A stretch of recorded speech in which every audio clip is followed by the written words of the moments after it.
Negative test after negative test, disappointment after disappointment. I was slowly starting to lose faith. "It's okay not to be okay," he repeated. His blue gaze was unwavering, locked tightly with mine. "It's okay not to be strong. It's okay to be sad, but baby, I want you to remember that no matter what, we will always get through it.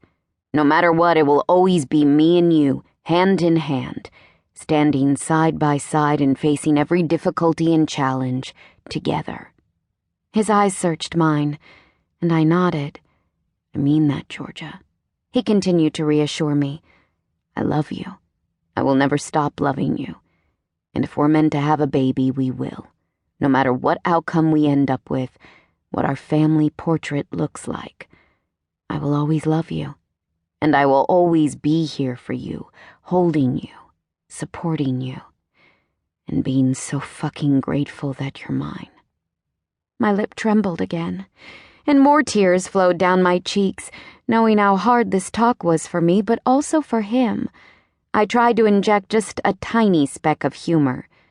"Can we have a portrait made with Walter and Stan and hang it above the fireplace?" He smiled and shook his head, knowing I was ultimately just stalling while I took a moment to find my words. Kline intuitively gave me that time. I swallowed hard and eventually found the strength to admit my biggest fear. What if the fertility doctor doesn't give us the answer we're hoping for? What if I can't get pregnant? What if I can't give you a baby? He shook his head slowly and shut his eyes for a brief moment before holding my gaze with his powerful and potent, deep blue eyes. "Georgia, we are a team, you and me, even fucking Stalter. We are a team. We will always be a team.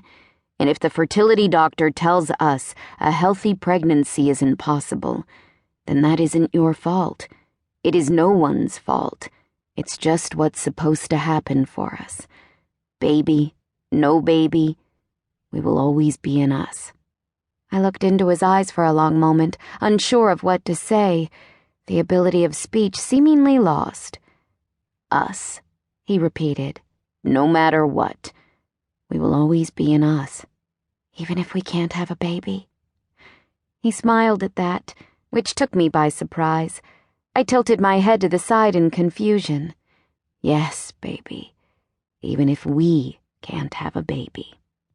After the words left his lips, I understood. I understood the smile during what was an otherwise forlorn and very difficult conversation. It was the first time I had said we instead of me or I. It was the first time I'd looked at my difficulty in getting pregnant as our situation versus my situation. It was the first time I wasn't blaming myself. "I love you," I said through my tears. He smiled softly and kissed the wetness from my cheeks. "I love you too, baby." His lips were on mine seconds later, his tongue softly caressing, and his mouth moving with such tenderness and love that if I weren't already seated, it would have brought me to my knees. "What do you need right now, baby?"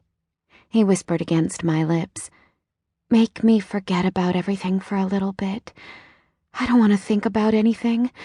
I just want to feel you." His lips moved across my jawline to my neck, to my collarbone, and down the center of my chest. Between one bated breath and the next, his swim trunks were on the floor and my bikini and cover-up were tossed across the room.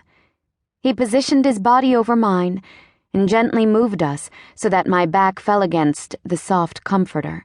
The feel of his skin against mine urged a moan to spill from my throat, and his lips didn't stop their seduction, placing open-mouthed kisses down my belly until they reached the apex of my thighs. "God, you're so fucking beautiful," he murmured against my skin, and then he was making love to me with his mouth, sucking and licking, and making me forget everything but the feel of him giving me pleasure. I knew I wouldn't last long that way, with Kline's head between my legs, his strong hands gripping my thighs, and his mouth doing all sorts of delicious things that had my eyes falling closed.